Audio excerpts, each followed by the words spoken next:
Blacks in Technology. Blacks in technology. Blacks in technology. Blacks in technology. Blacks in technology. Blacks in technology. Welcome, everybody, to the 57th episode of the Blacks in Technology Big Tech Talk podcast. I am your host, Greg Greenlee, and are you all right? You've never done it that way before, Greg. You called me off guard. I know. I'm sorry. I should have warned you. I should have said, hey, we're going to, I want to do it like that because I always I don't like, I want to share this, and so I don't want to be, I want to be the person that does that. But anyhow, Greg Greenlee and Ayori. You can check us out at www.blacksintechnology.net. Also, check us out on Twitter. You can follow us at Black in Technology, and that's BLKINTECHNOLOGY. Also, check us out on Facebook, like our page. That's www.facebook.com/Blacks in Technology. There's also a LinkedIn group under Blacks in Technology, so you can just do a search for Blacks in Technology. You'll find our LinkedIn group. And if you are wanting to pose any questions to our guest tonight, from Twitter, use the hashtag BigTechTalk. That's BITTECHTALK, Big Tech Talk. Who is Blacks in Technology? We are a tech-focused community and media organization focused on increasing diversity in technology. Our mission is to increase visibility, participation, and change the perception of people of African descent in technology through community-focused activities, events, and media. Blacks in Technology is stopping the divide by establishing the blueprint of world-class technical excellence and innovation by providing resources, guidance, and issuing a challenge to our members to surpass the high mark and establish new standards of global innovation. Our goal is to enable our members the opportunity to surpass current standards of excellence and establish new standards of global innovation via mind sharing and collaboration efforts. Our team is focused on forming new partnerships and opportunities to assist you with your continued professional growth and development. If you want to partner with us, if you want to partner with Blacks in Technology, send us an email to partnerships@blacksintechnology.net. For any general inquiries, send us an email to info@blacksintechnology.net. All right, so we got a little bit of housekeeping to do. We want to do some mentions here. I want to mention OSCON, that's the open source conference put on by O'Reilly Media, and that's going to be happening July 20th through the 14th. That can't be right. That'll be going back in time. So now I have to look it up. No, July, not June. It's July 20th through the 24th. That's what it is. Why did I have the 14th there? That's weird. So the 20th through the 24th, Portland, Oregon, is OSCON. That's happening. Big open source conference, one of the biggest in the nation. And we also we have a code for that, BIT20, BIT20, if you want to get 20% off the admission. We partner with O'Reilly Media to offer our members that discount. So BIT20, you want to go to OSCON, it's in Portland, Oregon, use code BIT20 and you'll get 20% off admission. What else is going on, Ayori? What else is going on? Yes We Code is going on. So keep a lookout for the hashtag YesWeCodeHack because Kino is hosting another hackathon focused on the mission of getting youth of color to code. And this time they partnered with Yes We Code and Essence Festival to deliver 4 days of hacking during the day and music and entertainment in the evening. So they're going to have artists such as Nas, Mary J. Blige, Jill Scott, Lionel Richie, and the legendary Prince performing all that whole weekend, while during the day, young folks are hacking and building apps to solve problems in their community, ranging from the areas of education, health, restorative justice, and environmental sustainability. It's going to be off the chain, y'all. So definitely check out the Yes We Code Essence Festival, which Blacks in Technology is a community partner as well for that. Just want to plug that, throw that mention in there. I also want to mention FaucetCon. It's another open source conference that's going on in Orlando. It's put on actually by That's actually getting put on by a friend of mine, Brian. I think his last name is Stein. FOSSCON is going on in Orlando. And what's the dates on that? The dates are September 11th through the 13th. First annual FOSSCON will be held at the Rosen Plaza Hotel in sunny Orlando, Florida. So definitely check that out. I want to mention our tech line. We implemented a monthly tech line system, and we ask our memberships to submit blog topics and write blogs, focus on topics they find useful for the day-to-day execution of their jobs as a system engineer or technology professional. And if you want to contribute to our blog and provide tech line solutions to our membership, send us an email to techline, TECHLINE, at blackstontechnology.net. Also, we spotlight a member of the community every month. So if you're starting a new job, you're an expert in certain areas, you want to share your accomplishments with our community, send us an email. We are doing a Founders Hour podcast where we, spotlight founders and spotlight other people. It's the third Wednesday of every month starting. We actually didn't do our first one. It was supposed to start May 21st, but our first one is actually going to be, I think that's July 16th. We're spotlighting a founder there. So if you want to submit, if you want to be on one of the Founders Hour, submit your information to Jewel, that's JEWELL, at blackstontechnology.net for consideration.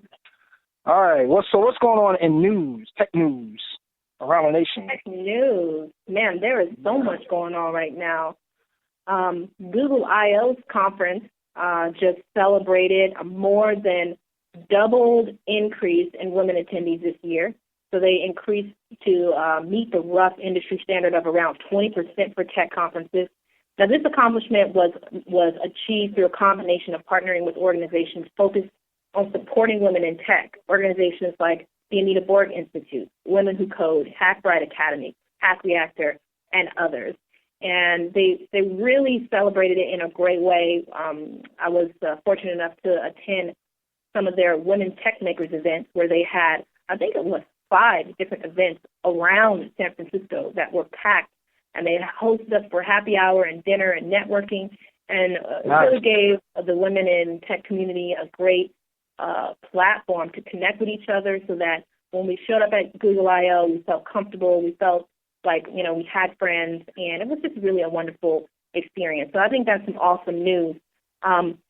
In addition, following suit after Google, Yahoo, Facebook, and LinkedIn recently released their staff demographic data, showing that 4 of the tech sector's largest firms remain largely white and male.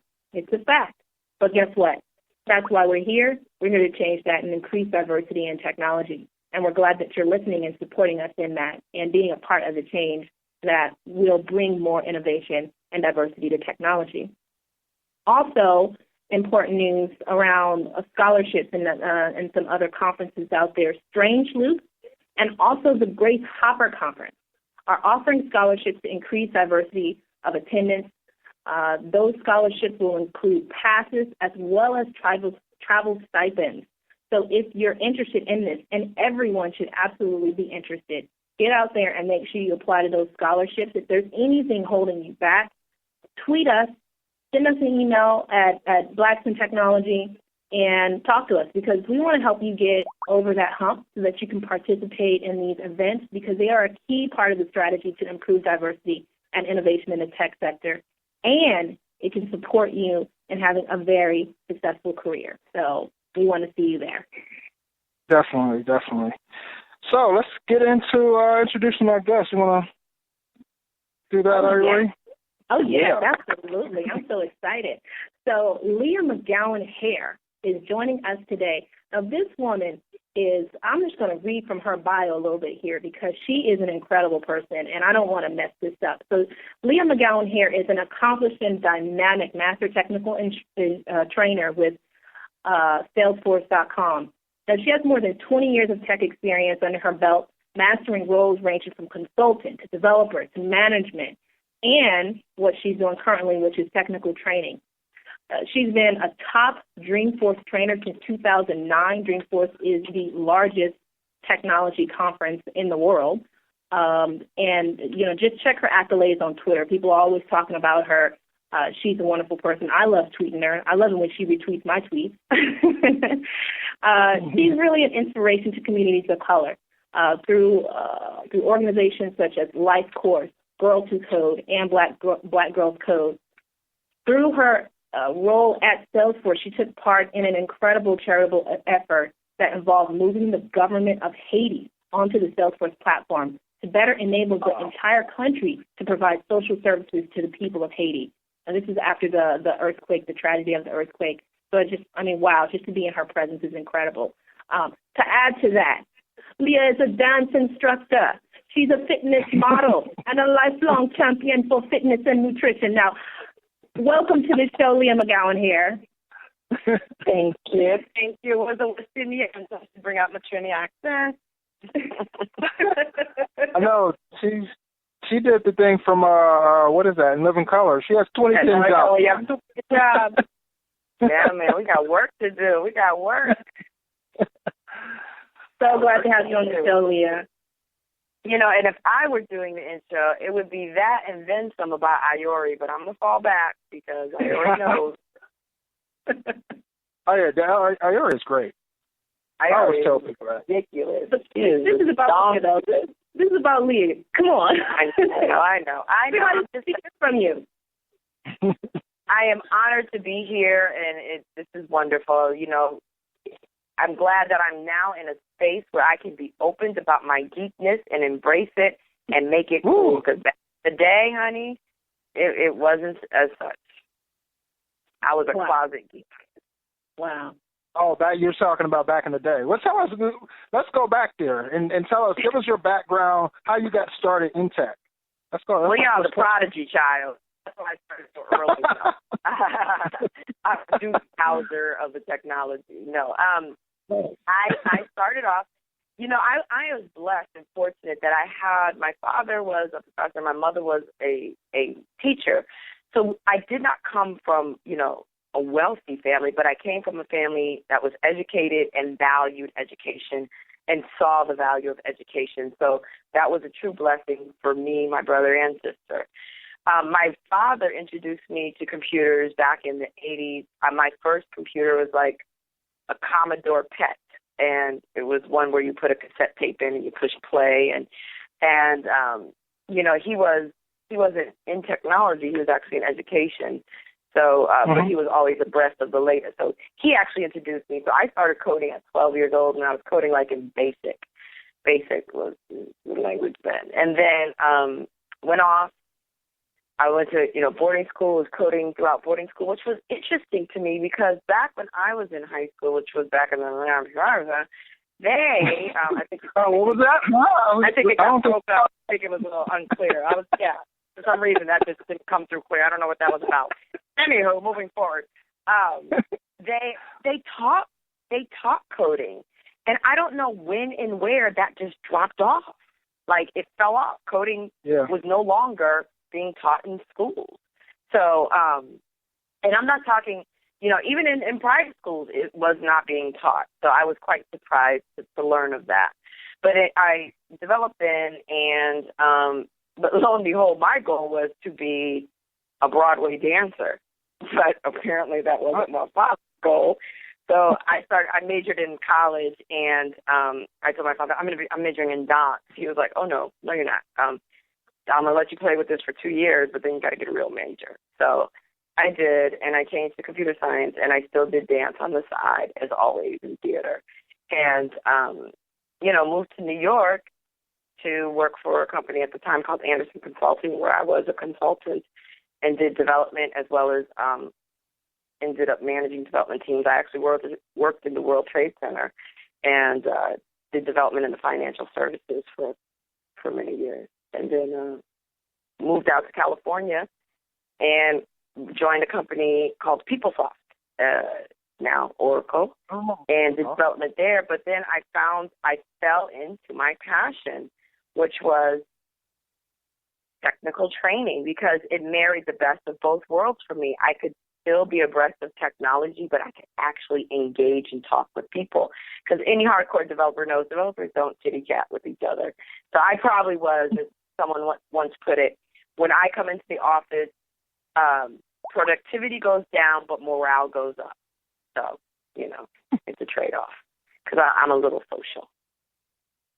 Ah, got you. I think it's interesting, that you mentioned your love for dance, because I kind of feel like when people of color are represented in technology, it always seems so one-sided, right? Like I see pictures of people who aren't people of color, and they have like these whimsical pictures, and it seems like they're not taking themselves as serious sometimes, just kind of like playing around and things like that. If you see some of the profile pics of them, and it seems like that we have to have the opposite, the look. Like always has to be. We always have to be studious, and we always have to be so straightforward and kind of straight up and down. And I like to hear people who are in technology that have this other side, even especially when it's more along the artistic side too. So to show, especially when it comes to showing young people out there that there's no box that you have to be in when you decide to go into technology. And I think a lot of people,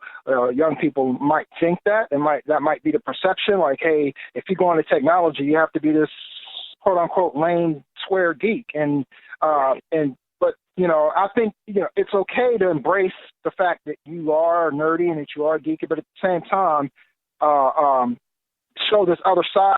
You don't have to be put in a box. You should be defining what it is to be, in computer science, to be a computer scientist or an engineer, and not let that title define you. So it's good to hear when people have this artistic side to them, or this other side to them, these other activities that they like to engage in. Well, Greg, it's interesting you say that, because it falls upon a hardcore truth with us. I mean, I was brought up that you had to be twice as good. You had to be twice as serious. And that is something that is sort of innate to us culturally. And when you go into these environments, and it was true for when I entered corporate America back then. I'll never forget when I was sent off to St.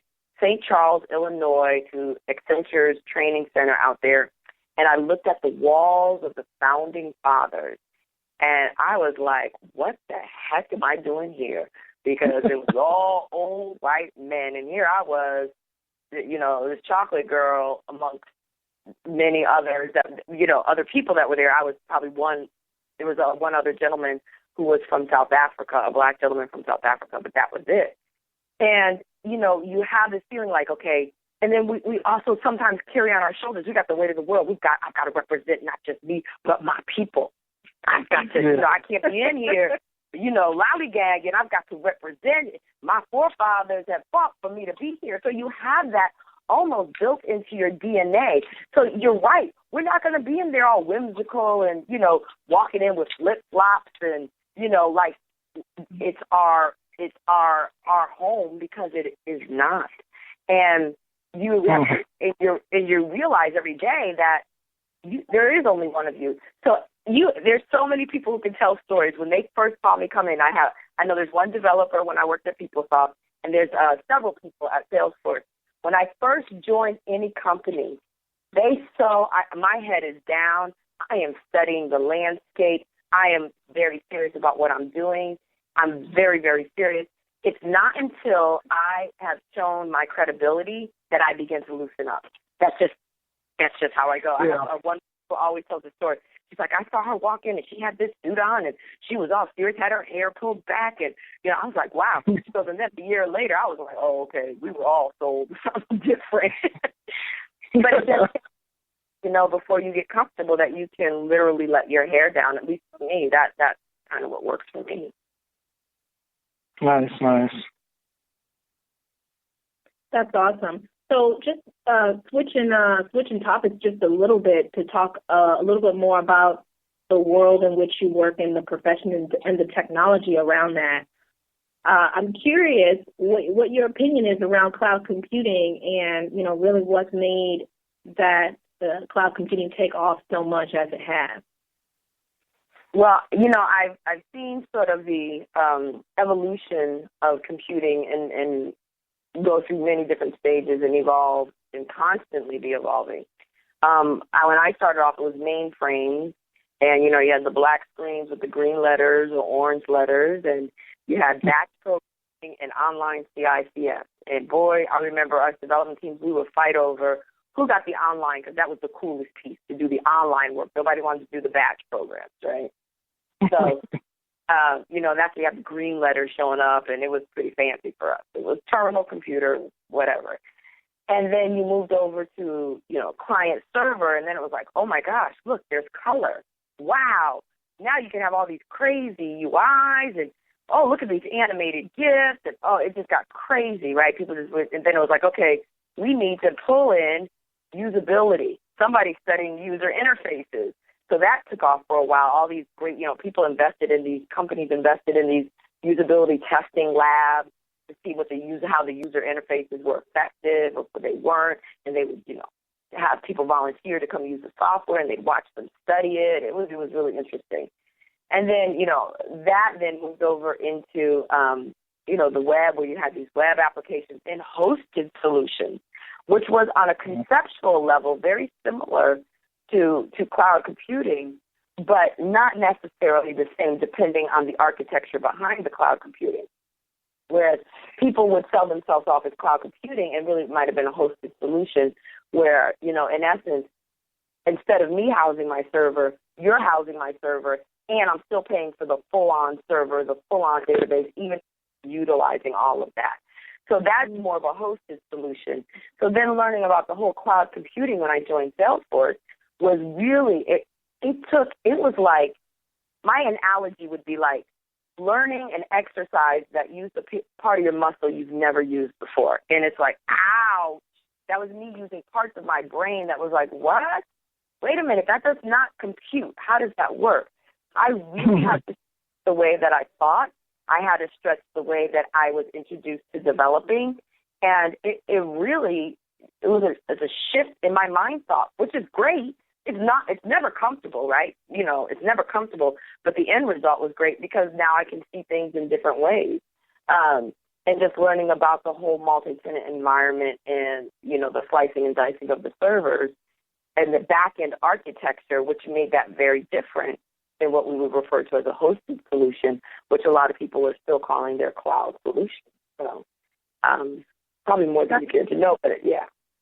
That's incredible. I really love the way you tell stories, Leah, because, the change that happened, when we moved from client server over to cloud computing, there were, unfortunately, people who got left behind, and there are always people who get left behind when the change happens. And what we're seeing right now is we're seeing another change. We're seeing the third wave of computers coming. We're seeing the Internet of Things, connected devices, wearable technology.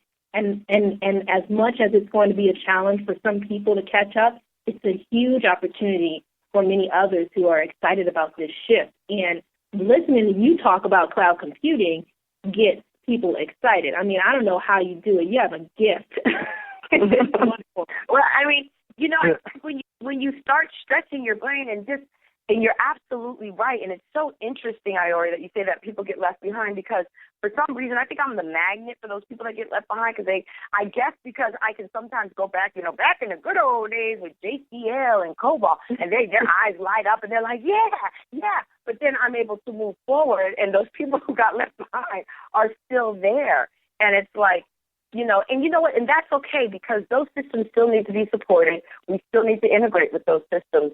But I really think it's in your best interest to understand the architecture of the newer systems, even if that's not where you're going to be working. But if you are going to want to stay relevant and marketable and be able to say, how can you add value? How do your skills add value in a new world? You need to know about that new world. So a lot of times at conferences, I get a lot of people who are still left behind coming up talking to me about the good old days, and I can talk to them about it. But, at the same time, I'm like, you might want to learn a little bit more about what's going on today. Because they're like, well, there's cloud computing. After they've taken my class, they're still talking about how great the good old days were. So sometimes those are my hardest students. I'm telling them why this is good. But I bet you're the one who's able to bring them forward, though. I believe it. Yes, for that moment I can. I agree. For that moment I can get them, it's very rare that I have students that are not excited about learning something new, very rare. But I do remember one class where I had, it was like a bunch of COBOL programmers, and I'm trying to teach them object-oriented programming, and it was like, oh, I would just rather have a class of people who've never seen code in their life. Mm-hmm. It's kind of funny that you mentioned that. I had a situation recently where I wanted to present on a topic involving, computer management, configuration management, and tools, more specifically Puppet. And I kind of got a little bit of feedback about the talk. They, not having me do the talk. Some reasons behind it, but I got to talk to the people today. The people kind of run an organization, and I was just telling them, like, hey, like, this is something that is going to make, people within the community marketable. Not only that, it's something that's easily, I like to say the word onboardable. So, like, you can pick it up, you can learn it, and instantly throw it on your resume. We shouldn't be shying from what's going on in the industry right now when it comes to computers, and throwing infrastructure up there at scale. This is something that we be taking the lead on as far as organizations for people of color in technology, so that they have the necessary skill set, in order to be more marketable and to be more relevant in technology. So I definitely understand where you're coming from when it comes to that. Oh, absolutely. And I think it's also that safe factor, and a comfort factor. You like to stay with what you know. It's safe. But the problem is the world is constantly changing, and if you don't change, you're going to fall. At the same time, you can't be, that new gadget hole where you're jumping on everything that comes out, because you've got to, things have to grab some traction before it gets some kind of validity. And if people often see, like in the dot-com boom, where people were jumping from company to company waiting for them to go IPO, and watch that on their resume, they're like, okay, these people are just looking for the next big thing. I don't know if I should invest in that, because if I, and so at the same time, it's a thin line. You've got to balance between what is worth me investing in understanding and learning, and what is worth me, staying with and really getting to know more depth knowledge on this. Yeah. And just hearing you talk and hearing you, tell stories around technology, I can, tell how you're able to bring people along. And I want to kind of talk to you about that, because in reading your bio, I like one particular word in there. You use the word demystify, right? And I think it's important when it comes to the discussion of technology and people who are seemingly new to it, that some technology gets demystified. Like, for instance, I was actually I attended a meetup here, a Blacks in Technology meetup here in Cincinnati, and I wrote a piece on cloud computing for the Blacks in Technology blog. And one of the gentlemen, a gentleman came over to me. I guess he recognized my face, and he said, "Oh, you're the guy that wrote that piece on cloud computing." He was like, "Oh, it totally makes sense to me now." He was like, "And I'm a network engineer. I still didn't understand it until you kind of broke it down." And I think that's really important, to not scare away some people and kind of bring them into the fold. So tell us why you feel it's important, and what approach have you found that works best when it comes to demystifying technology? When I was undergrad at computer science, I needed somebody to demystify it for me. I needed analogies. I'm a very visual learner. I needed pictures. Drawing ones and zeros on the board did not help me. I remember assembly language was the hardest language I took in my undergrad, and I had to take it twice. I'm not even going to lie. I can't even take the first one. I was like, I think that's going to have to be a do-over for me right quick. Because it didn't help that I had a professor who was a mathematician, and he was the worst professor. But anyway, I digress. So I just had experience in learning what worked for me. And so when I know technology can be very cryptic, and developers can talk in a very cryptic way, in which they don't even say full sentences, and the other developers already got it. It's like, oh, yeah, I did my 105. Oh, got it. And that works for them. But when you're trying to, and I played the role as a consultant when I was between the developers and the end users. So having to grab those requirements, translate them back to the developers to ensure that we're capturing it all properly, those kind of, I sharpened my skills there. So then when I came time for me to be in the forefront teaching this stuff, and I watched people's faces, and what's interesting is I come from teachers. My father, like I said, was a professor. My mother was a teacher. So lo and behold, why am I surprised I end up teaching? Right, just a different context. So I take all of my experience and how my learning, what works for me, and I bring that to the table. So, for example, when I teach object-oriented programming, there's the whole concept of classes and how objects come from classes and how classes have attributes and methods. And I always use the same analogy. I try to bring real-life analogies, and I use the analogy of the human. Think of human as a class, and each one of us in this classroom, we're an object from that human class. And when I see the light bulbs go off, everybody goes, I get it. So just finding different analogies that help people digest this information a little bit better. I want them to walk out with a positive learning experience. I'm not there to show them how smart I am. I know how smart I am. But the key is for them to walk away feeling empowered and learning. I have taken many development classes, computer science classes, where the instructor was just pontificating and basically showing us how smart they were. And I would walk out of the class feeling like, oh, my God, they are so smart, and I know nothing about what they just said. This is not meant for me. I remember thinking, that is not an empowering learning experience. The learning experience is taking the information you know and being able to translate it so somebody else is able to walk away feeling empowered. What's the point of me walking around feeling all empowered if I can't empower other people? I just don't understand that. That does not compute for me, right? So I will try, when I'm delivering classes, if I see one way is not working, I'll try a different delivery mechanism. I have drawn 6 people on my whiteboard and say, okay, this is such and such, and this is the grandfather, this is the child record, and I draw a child there, and this is another child, trying to get the concept of parent-child and traversing parent-child relationships, blah, blah, blah. I will figure out a visual to go with it. I have drawn visuals for what does memory look like, and when you instantiate an object in memory, what does that look like? Here's a picture of it. So I work a lot with visual aids. I just feel like everybody learns differently, and it's harder as an instructor to have all these tricks in your bag, because, a lot of times instructors want to, this is how I deliver, you have to assimilate to it and get it or whatever. And that's fine. But for me, I rather spend my energy in trying to figure out, okay, that didn't work. Okay, let's try this. How about this? Because I can see everybody learns differently, and I learned that in my grad studies.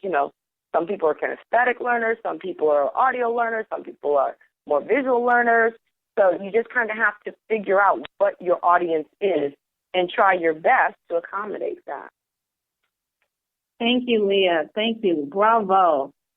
If you've just joined us, you are listening to the Bit Tech Talk podcast, and we're talking to Leah McGowen-Hare, Master Technical Trainer at the most innovative company in the world, Salesforce.com. If you have questions for Leah, tweet them to us at #BitTechTalk, and we'll get them answered on the air live. You just heard Leah talking about her methodology for demystifying technology with the regular layman. Oh, you just dropped a line. I should drop a beat. Methodology. I just a D. Ashe. Snap, snap, sister. Spoken words right there. So, when it comes to getting more diversity in technology, I'm going to take a little bit of a deeper kind of tone with this one. When it comes to getting more diversity in tech, tell us about the role that you play in enabling this. Well, honey, just when I walk in the door, I have enabled it, right? Here I am, black and female, and there we're diverse. There we go, right? And when I first went to corporate America, I had, I was already fighting the power, right? I'm like, fight the power. I remember this is how crazy I was. I would not conform to wearing a suit, right? And I was working for Arthur Anderson Consulting. And I wore a backpack because I was not going to carry a briefcase, okay? Yeah, so I'm not going to do all that. And I'll never forget, I went to my first meeting, and it was a diversity meeting, and there I was, the one with the red jumpsuit on, short jumpsuit with orange toenail polish on my toenails, and with my backpack. I'll never forget, it was like a suede backpack. Here I am asking all these questions, and I'll never forget, the woman who is one of my best friends to this day and is my mentor, Nelly Borrero, who is a partner at Accenture now, looked at me and looked at the person next to her and said, "Who made that hiring mistake?" And honey, wow. Yes. She scooped me up and she said, "Listen." And she was my mentor ever since. And she told me that, Leah, you have great ideas, you have great thoughts, you're a brilliant mind, but you've got to know how to navigate corporate America. Nobody's going to hear your message when it's couched in such anger and such hostility. So she really helped me craft my message and my persona in a way that was more digestible to most people. Because I was coming in looking for a fight, just looking for a fight. Just, why there's no black people here? Okay, you need to calm down. So I used to be this hardcore, and then I figured out, I've got to learn to work within the system if I want to see change in the system. If I don't want to be isolated out myself, if I want my viewpoints to have any validity, I've got to learn to not just require them to be diverse, but I, as an African-American woman, need to be diverse in my thought patterns, too. My mentors need to be somebody completely opposite of me at times. One of my best mentors and friend taught me how to negotiate. It was a white guy. He taught me how to negotiate. He was like, "That is unacceptable. This is how much you asked for." When I went off and did my own consulting for a few years, he's like, "This is the price. This is what you asked for." And when my other friends were like, they didn't know. They're like, "Girl, that sounds good to me." Whereas he was like, "Oh, absolutely not. You need to ask for more." So I think it's in our benefit, too, that we need to be diverse in our groupings to really be able to navigate these walls of corporate America. Now, in terms of getting these numbers up, I, too, have read the numbers this week, and it was really disheartening. It was really disheartening. I was really disheartening. That's all I can think of. It was really disheartening. And I thought, well, what can we do? What is it that we can do? And I know, and I have to believe, and color me naive, but the company's intentions are good, and they don't want these numbers. This is not this isn't what they aim to be. However, as many know, I believe Silicon Valley companies, all of them, mine included, they all really wanted to pride themselves on being meritocracy. We hire the best talent regardless of race and ethnicity, but they never took into consideration the unconscious bias that's prevalent, right? So, and like I said, I did an interview with USA Today, and I think it just came out tonight, that if companies want to incorporate diversity, you have to be intentional about it.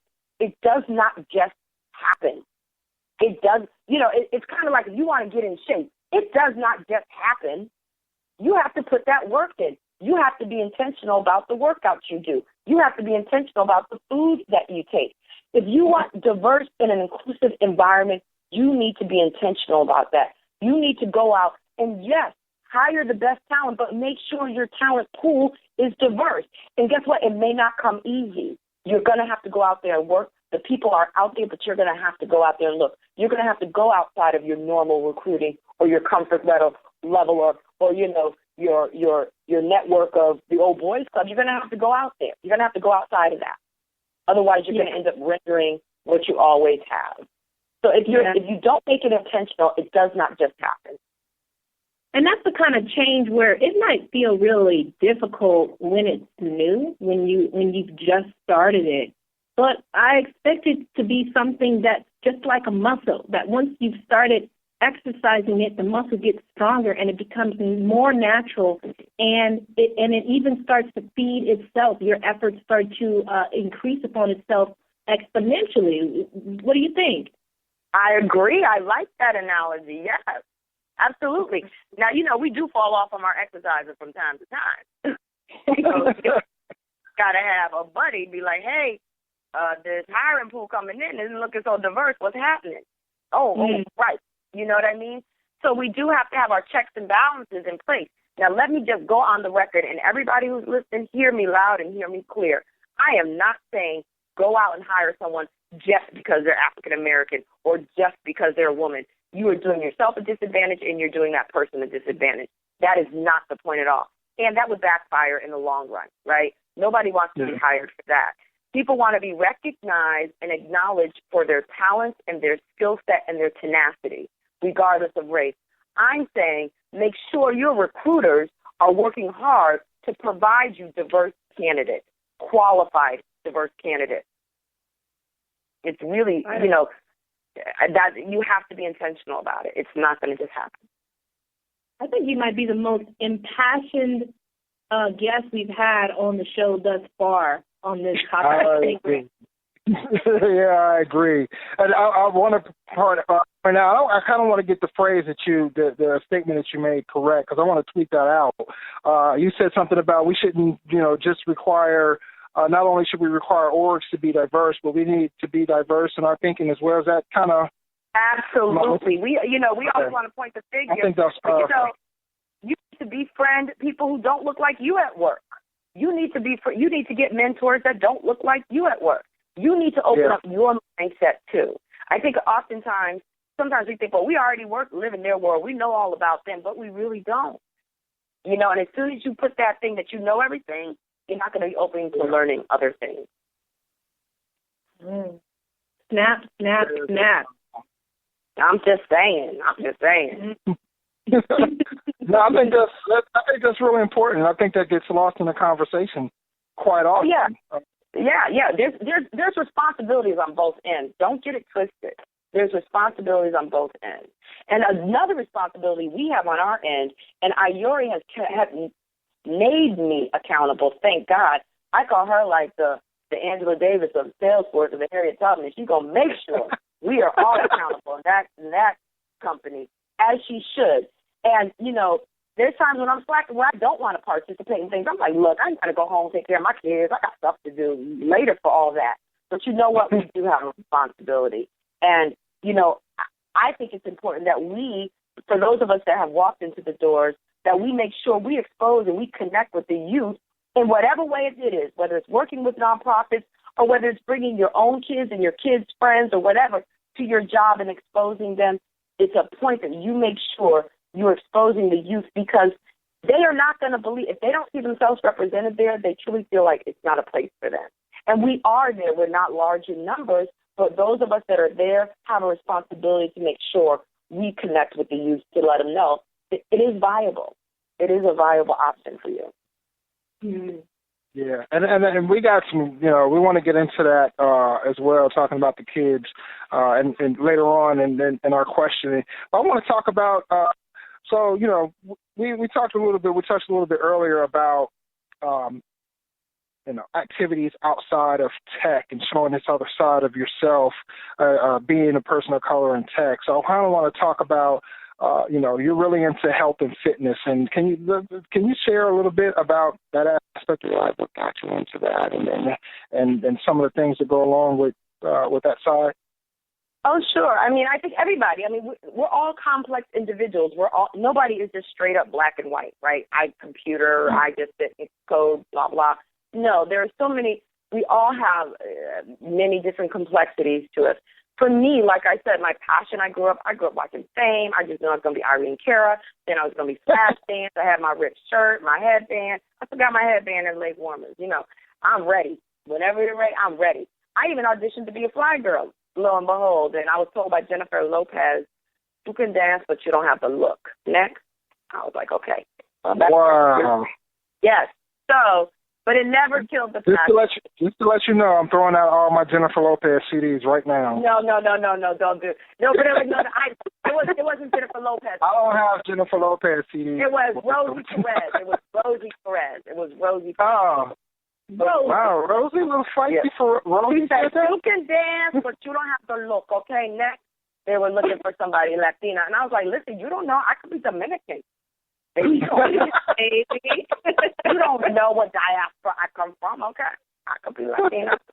Anywho, we got it all in us. So I danced. I teach at 24-Hour Fitness. Oh, I don't know if I should say that. I teach at a gym, and I do have a passion for fitness. I love to work out. It helps relieve stress that I have. I was running for a while. I finally did my half marathon. My goal this year was to do a half marathon under 2 hours, and I literally did it. I did it at 1:59:59. I swear to God, that was my time. I looked at my time. It was 1:59:59. I checked that box. Is that 26 miles? Is that what a marathon is? So half marathon, 13.1. Okay. 13.1. Gotcha. And then I got into, I fell into amateur bodybuilding about 2 years ago. And I've been doing that and fitness model for a while. So, just keep it fresh and keep it relevant and keep it tight and keep it relevant. Yeah, that's hot. I mean, because, and I attend quite a few, or I have attended quite a few, technical conferences, and it seems like sometimes people, some of the participants are, I guess their thing is to kind of buck the system, and I don't have to be,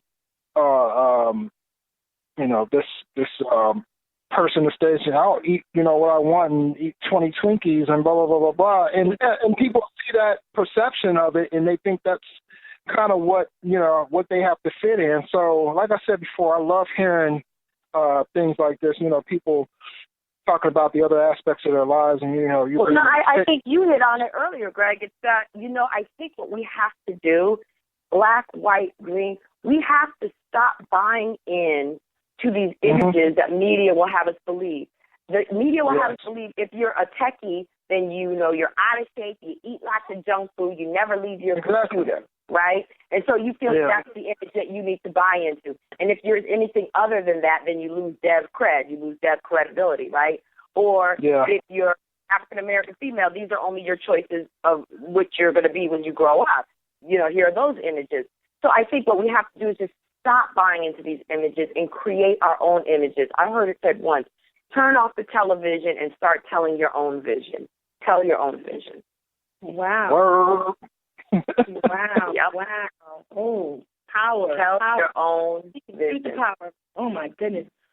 So now here's another area where you certainly inspire me. I've seen you in action, but you have little ones as well. Greg also has young ones. I have young ones. Many of our listeners do as well. Yeah. Now, what have you discovered as being the key to supporting your children and getting a great education and preparing them to be competitive in this technology economy? I think the biggest thing is exposure. And, I know it's not about you right now, but you do that one Trinity because you expose it to any event you're at. Trinity's right there. So it's this exposure. So, hackathon, they know what a hackathon is. My son participated in a hackathon. My kids, watch mommy do computer stuff. They watch mommy do bodybuilding stuff. They can see, it isn't so foreign so that, kids can grow up and say, I've seen a variety of things. I've been exposed to a variety of things. So it's tangible to me. It's something that I can reach. When children lack exposure, they believe it's out of their reach. That's just not something that I've ever seen, nor will it be something I do. So I think it's really important that you give your kids exposure the best that you're able to do. And, does it mean he's going to, he did a hackathon, does it mean he's going to be a coder? No. But at least he's exposed it, he's tried it, and he knows, I can do this too. I can do these other things, even if I don't see myself represented in this because I've been exposed to it. I think that is one of the biggest things. Yeah, and I want to step even just a little bit further away from the tech topic because I know there are things that you're instilling in your children aside from the tech piece that's making them so strong. Your children are just brilliant. So can you talk a little bit about that as well? First of all, there's just no way I couldn't do it without my husband. Definitely he is just as much responsible for their success as they are for their own. And I think, the whole parenting and, the making sure we're both active participants is key. Instilling a level of spirituality in our home and we definitely talk, in terms of we don't conform to a certain religion. We're definitely spiritual individuals. We do go to a Christian church. Those things are important, but also health. And we do things as a family. Like now we are doing weekend hiking every other, I think my daughter negotiated something else. So every other weekend, she said we have to create a pattern. So one weekend hiking, the next weekend beach. One weekend hiking, next weekend beach. So we definitely, we stay together as a family and really appreciate family time and do family things. On Friday nights, because I can't really go out, I have kids. So I decided I'm bringing the party home. So on Friday nights, we have dance parties. I bought a little strobe light. I did a little playlist together, and we danced. I taught them Soul Train line. I made them watch Soul Train on YouTube so they could see what Soul Train looks like in the Soul Train line. And so we do a Soul Train line every Friday night. Wow. I'm going to party on one way or another. No, those are great ideas. I mean, for family bonding, I've never thought about that. And California has these beautiful natural resources.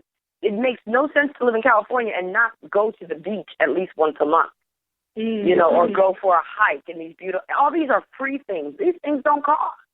Mm.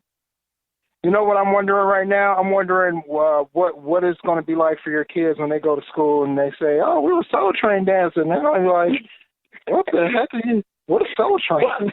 Well, my twins just had a birthday party, and they go to independent school, private school, so the majority of their classmates are Caucasian. And we came and we had a dance party and we made everybody do Soul Train line. Those loved it. They loved it.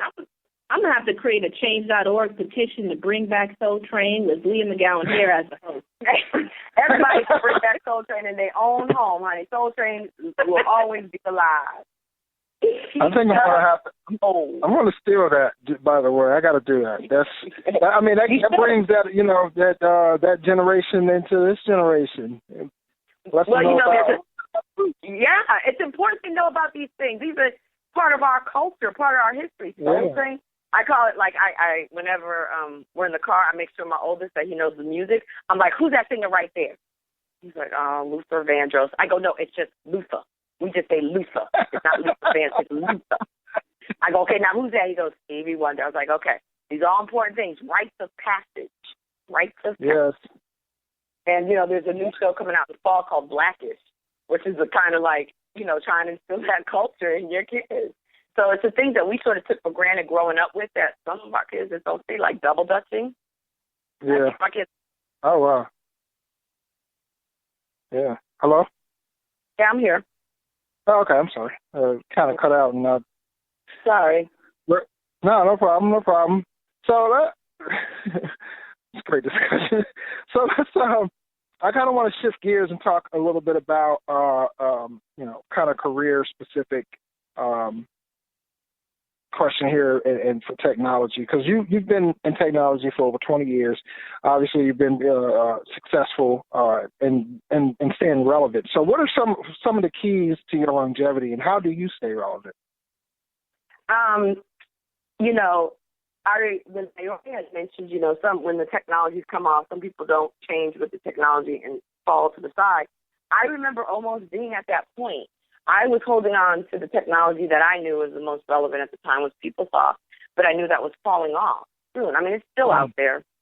And I was at a crossroads with my career where I could have went with one job and kept with my PeopleSoft knowledge and stayed with that. Or I could have taken, which I did, the Salesforce job, which was this new innovative platform. So I think for me it was taking the risk and leaving the comfort of what I knew and coming on board to a company that was more a newer technology to my mindset. And it was like I said, it was really, really hard for me to learn it. But I think it is staying abreast of that technology and the latest. Now, like I said, sometimes stuff comes out and you have to wait for it. It's kind of like when a software first comes out, you don't buy the first version because you want the bug to come out and see. The same thing before you jump onto technology. How quick should I know about this? Do I need to, to wait a moment to see how this takes off?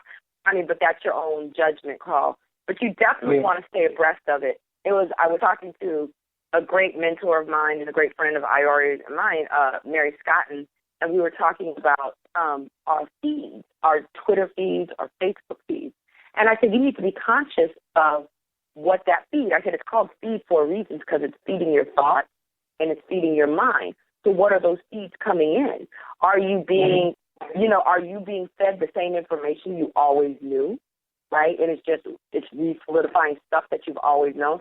Are you following people that think differently?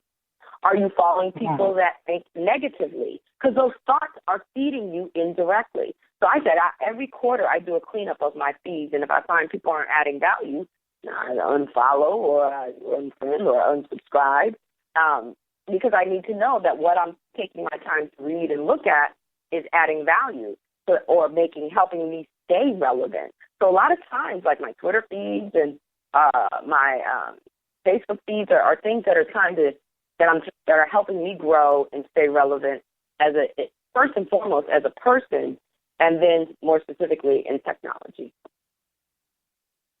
I think that's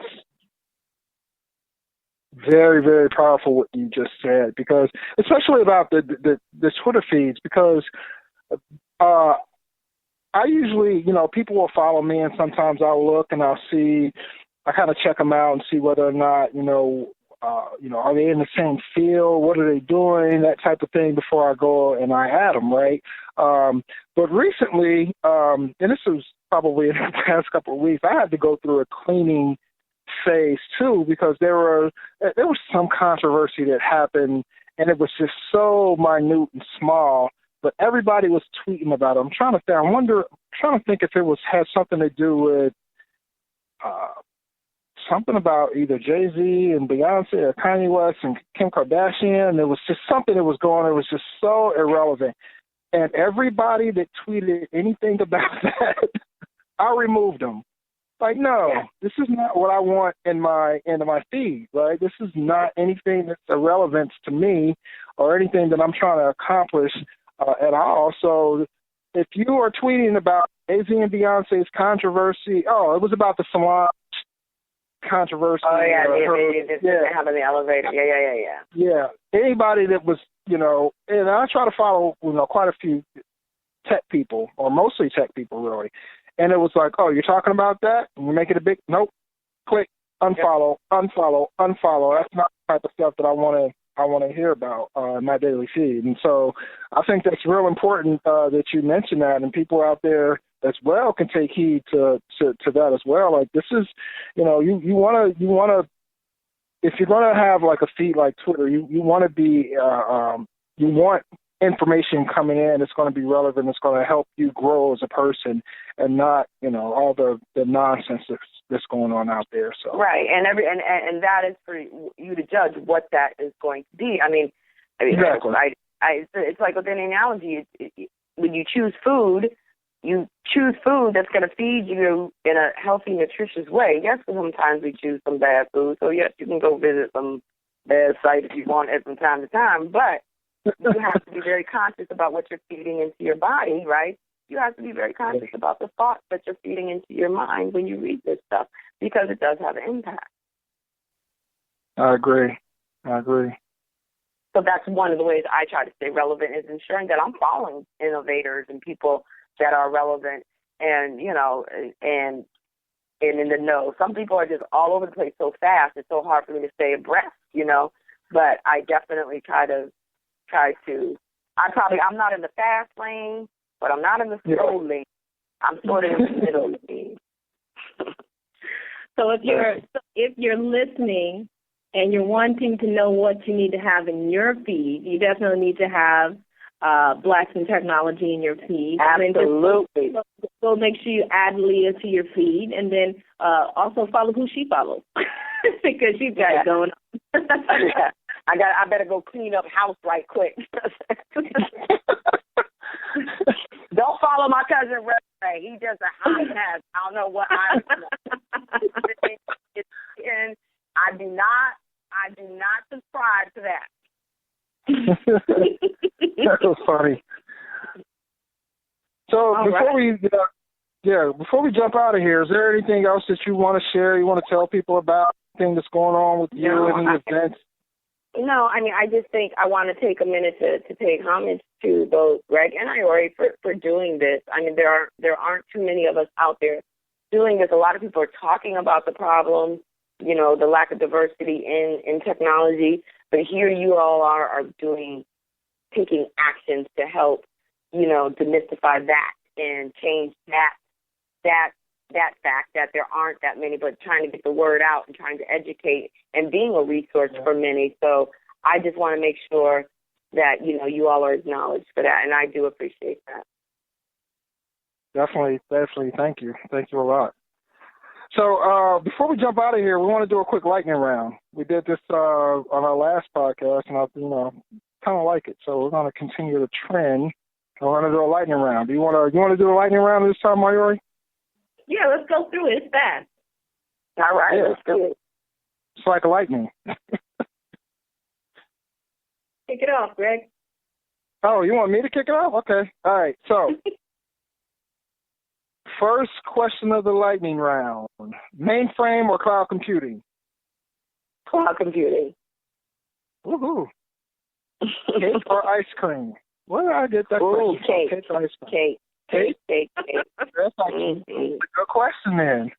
STEM or STEAM?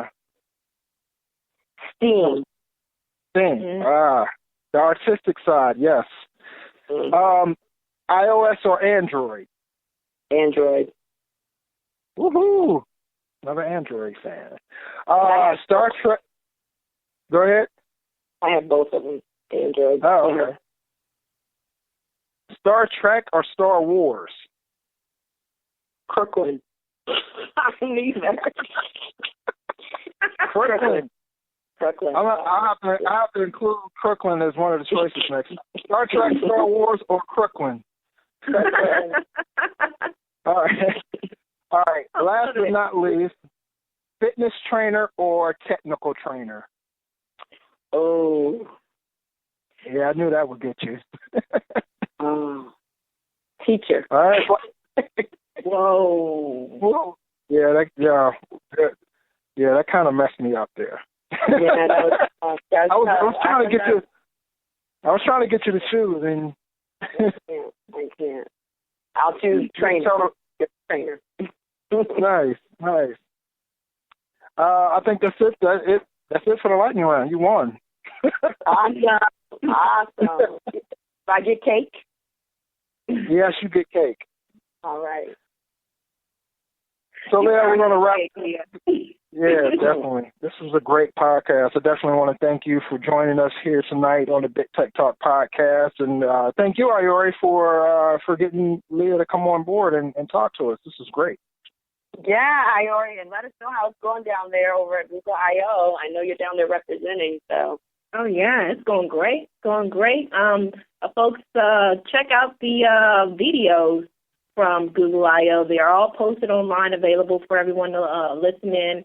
Lots of great announcements from Android Wear to Android Auto to new technologies around stories and art and communication and visual, virtual reality. Everything that you can imagine are in those video releases. So make sure you check them out. There is a blog on blacksintechnology.net that links you directly to the videos. So make sure you check it out and share it on Twitter. Definitely. And Leah, before we leave, can you go ahead if you want people to follow you, or how can people get in contact with you when they get in contact? I have a Twitter account. I'm getting better at checking it and posting more regularly. It is at Leah BMH, at LEHBMH. Yeah, that's my Twitter. Don't expect a whole lot of, mind-boggling thoughts coming from me, but I do a lot of great retweets. The retweet queen, there she is. I'll take that title. Well, thanks again, Leah, for joining us, and we got to have you back on here and talk more tech. All right, definitely. You guys are great. Keep up the great work you're doing out there.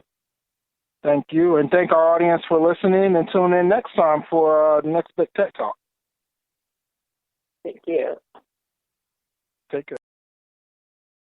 Blacks in technology. Blacks in technology. Blacks in technology. Blacks in technology. Blacks in technology. Blacks in technology.